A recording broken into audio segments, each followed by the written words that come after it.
Hello, welcome to Accounting 58, your auditing course. My name is John Lord. I will be your instructor for this quarter. Welcome.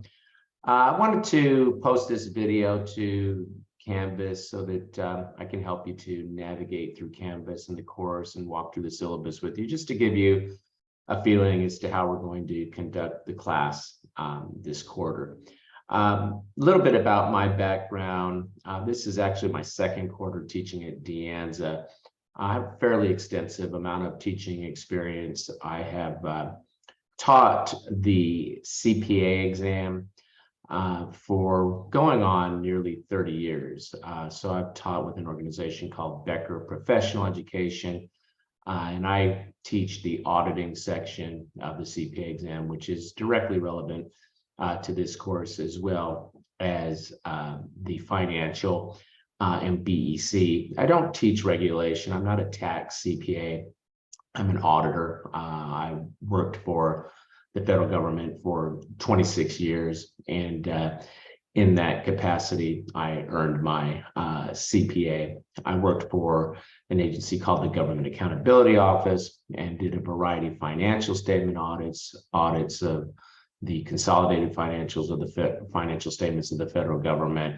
I audited IRS's financial statements, Bureau of Public Debt, Internal Revenue Service, U.S. Forest Service. You'll hear me reference some of those in the lectures that I've posted. I think it's important to tie some of the concepts directly to my experience. And so I'll be providing that in the lectures that you will be viewing. Those are pre-recorded lectures. We don't have a set time when we meet in this class, as you probably know, but I have posted lectures that I'll be showing you how to access those here in a couple of minutes for each of the chapters. So I taught the CPA exam while working for the Government Accountability Office. That's a federal agency that is the auditing investigative arm of Congress. Did that for 26 years while teaching the CPA exam. And then, I guess going on almost 10 years ago now, I decided to pursue teaching full time. So I retired from the federal government and started teaching with the Cal State system here in the state of California.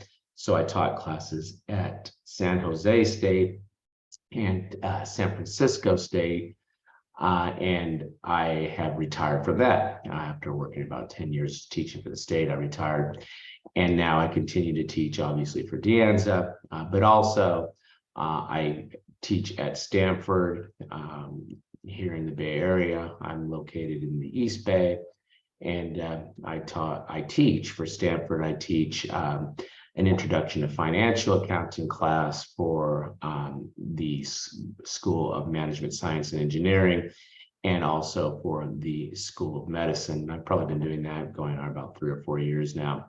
And I'm also the director of the CPA Applied program at Golden Gate University in San Francisco. That program has 4 classes that are aligned with the 4 parts of the CPA exam. So what we do there is we help folks to complete the requirements to sit for the exam while studying for the exam. So you study for the, say, FAR part of the exam. You get the 3 units with that class. Obviously, you can apply those units towards the requirements to sit for the exam. And of course, you can also then hopefully pass the exam after taking that class, which is prepping you. And we use the Becker material for that class. So that's a little bit about my background. And as you go through some of the lectures, you'll hear some of those things.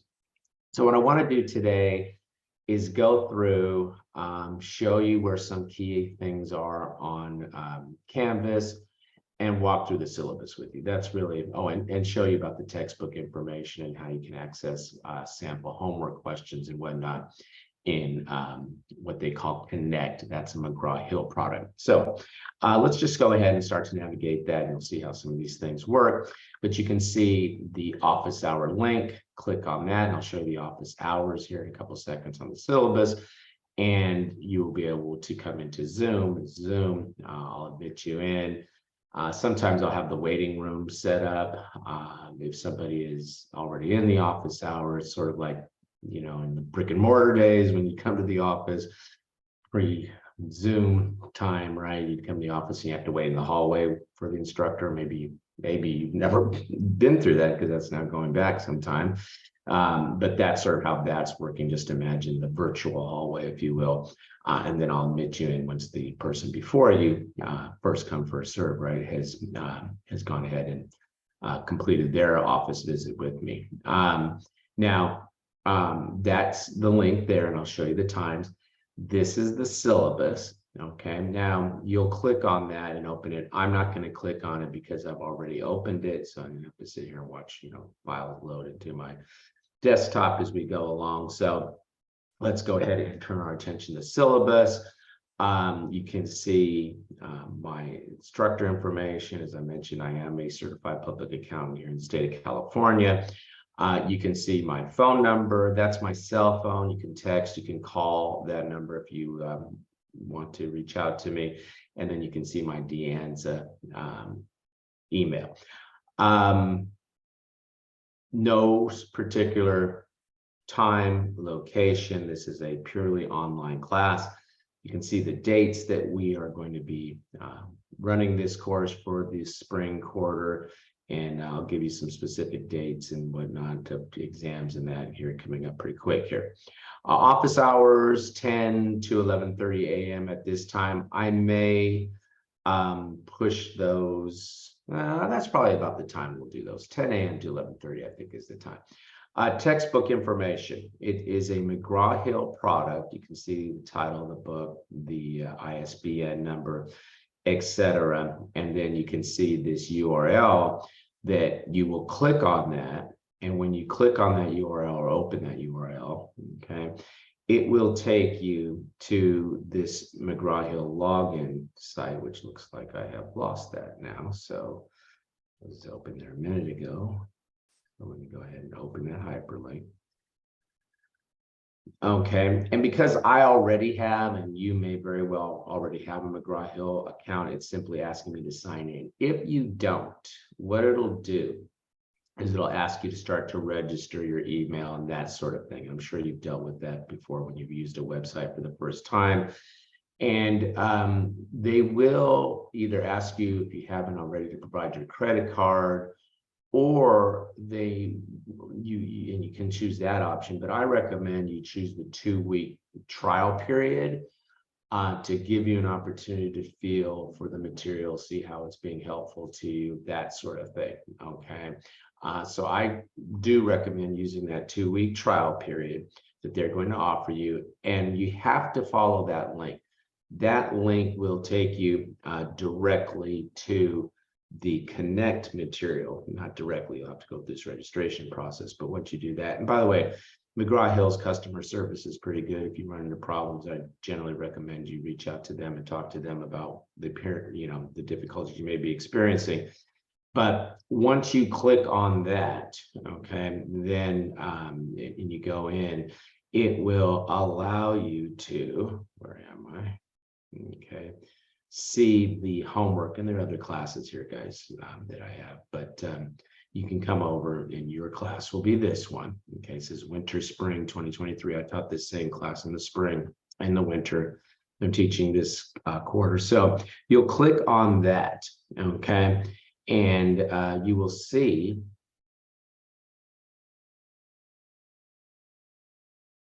the different homework chapters, practice midterms. Okay, I give you practice midterms, and I'll talk to you more about that here in a couple of minutes.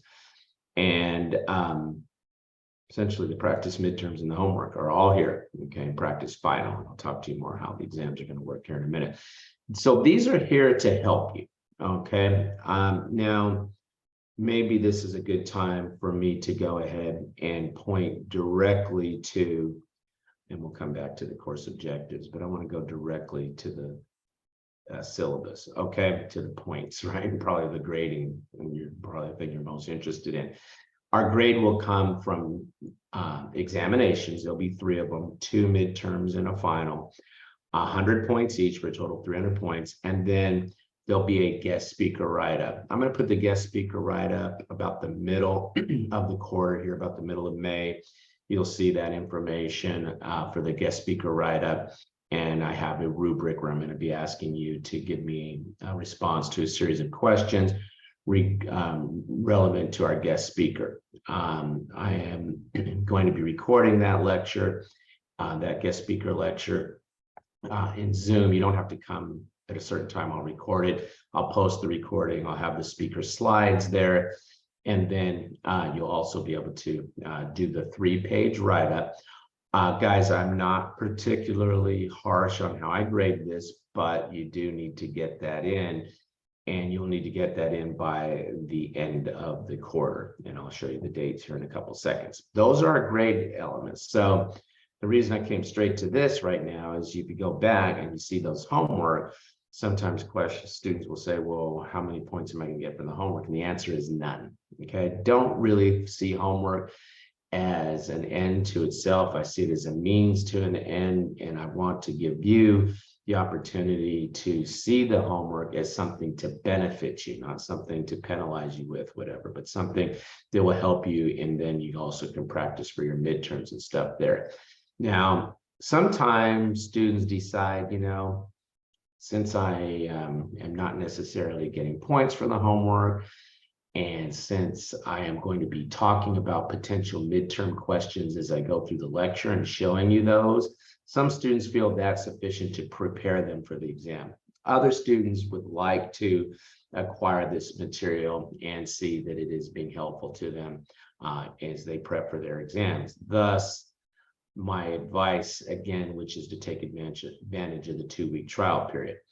Now, going back to the syllabus and a comment about the bookstore, apparently at this time, the bookstore does not have this text available. So please stand by. I'll put an announcement up in Canvas letting you know how that procedure is going to work. So don't worry right away about getting that textbook. I think you'll be able to watch the lecture and view the slides, view the lecture, and I have the slides up there as well that I'll go through with you in the lectures. And I think that you'll be okay here in the early going until we resolve the issue with the bookstore. If you are going to get the book through the bookstore, though, you must acquire it with the McGraw-Hill Connect code. So then when you click on that and you start that process of registering for the class and all that sort of thing, it will say, well, do you have a Connect access code? And you'll put in that code that you would acquire with the book. And in that point in time, then you'll be able to, access that material that I just showed you. I don't know. I think that if you can acquire this, if you're set up in a manner where you can acquire this directly through McGraw-Hill and you just use the ebook, I think that should be sufficient for you. And I think that's running about $150. But some folks need to go through the bookstore. That's why I'm going to resolve with them getting the book up there with the McGraw-Hill Connect code and whatnot. And that will allow you to then be able to use that avenue to get the textbook material. Okay. All right. So Stan, if you're thinking, I got to get the book through the bookstore because certain payments and whatnot work better that way. If that's the case, then hold tight, be patient with me, and I'll get you that. I'll get you that access. Okay. Course description. Okay. When we look at auditing, in this course, we were talking about financial statement auditing. We're talking about auditing standards promulgated by the American Institute of Certified Public Accountants, which are relevant to non-public companies. And we look at the standards that are relevant to public company under the Public Company Accounting Oversight Board rules, which was established by the Sarbanes-Oxley Act back in 2002. We're going to go through the full range of audits from the planning to the reports, and we'll complete the class with the actual reports. And of course, there's all the work that we do in between to gather the evidence to support our report and whatnot. Okay, so that's what we're going to be doing in this class. And you can see that you should come away with the understandings that are discussed here. I've gone through the grading policy. Okay. Grades, I put A+ up there. If somebody gets 100%, okay, in the course, then I think that would be, I'd crown you with the plus. Most of us are probably going to be somewhat mortal here and, have the grades where we might miss a few, but you can still get a very nice grade in this class, missing a few questions. Most of my students live up in here. Okay. What I find with my grades, guys, is that almost everybody is living up in the A's, the high B's. Okay. And then there's a superfluous, a significant, whatever the word is, not superfluous, but there's a huge significant drop off. And I always get a certain amount of students that end up down here. And the reason students end up down there is they simply,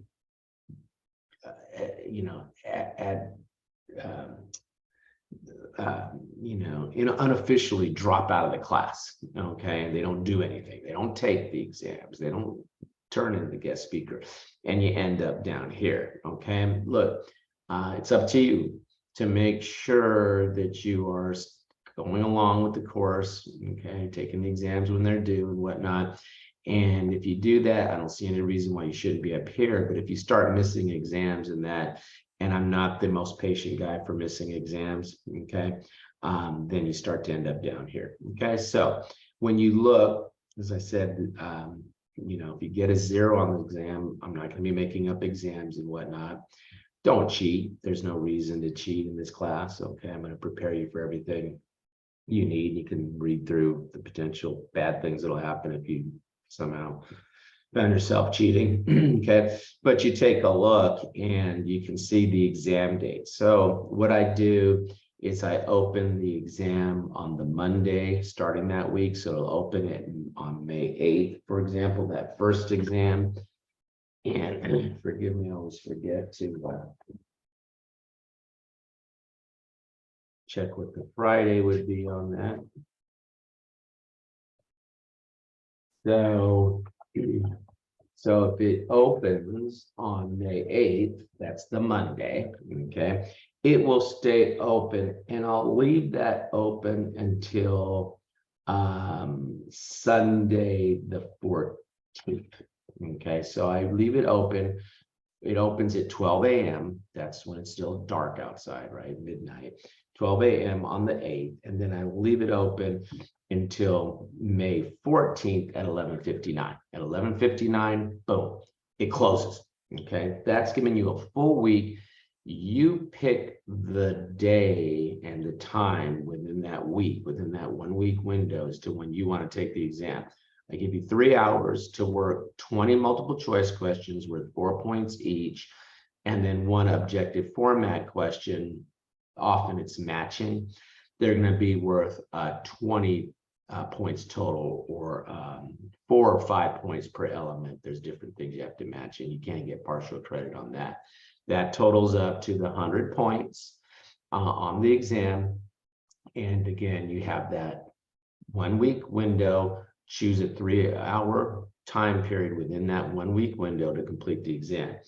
Don't make the mistake that some students make, which is they sit there and they say, well, okay, I have until, May, under this scenario, I have until May 14th. So let me take the exam at 9 o'clock on the 14th. Okay, not a good idea. Not a good idea. You will run into problems, you'll mess up, and the exam will close hard on you at 11:59. So I would say, do your final prep for the exam. Maybe as you're heading into what turns out to be Mother's Day weekend, by Thursday, the 11th or so, you're carving off 3 hours to take that exam. That's the smartest way to go through this. And there's really no time pressure, I don't think. 20 multiple choice questions, 1 matching question, probably won't even take you the full 3 hours, but I want to give you sufficient time, so I give you the 3 hours. Okay, that's our first midterm. You can see that's in red. Our second midterm, okay, which will cover the chapters, obviously, from the first midterm that we cover after the first midterm on. Okay, so we'll have that next week for the June week of June 5th, same format, same number of points. And then we wrap the course up, and the final in here is not comprehensive. It is not comprehensive. Every one of the exams is worth 100 points. So really the final is sort of like a glorified midterm. And it's going to be the same format, the 20 multiple choice questions, the one objective, probably matching type question. I give you the whole week to work that.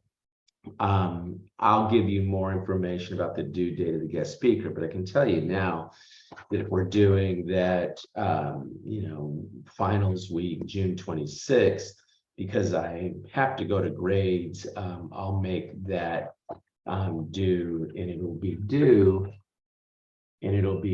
on Sunday, July 2nd. I think I'll have to make sure that you get that guest speaker write-up in to give me time to review those and then turn in the grades in time for the registrar to not be mad at me for being late with something. Okay. So that's pretty much how the class is going to work. You can see my contact information. Once again, guys, if you have a question, concern, you are more than welcome to email me, call me, text me, or come to the office hour and we can talk face to face. Okay. All right, guys, good luck this quarter. Looking forward to working with you, and we'll talk soon.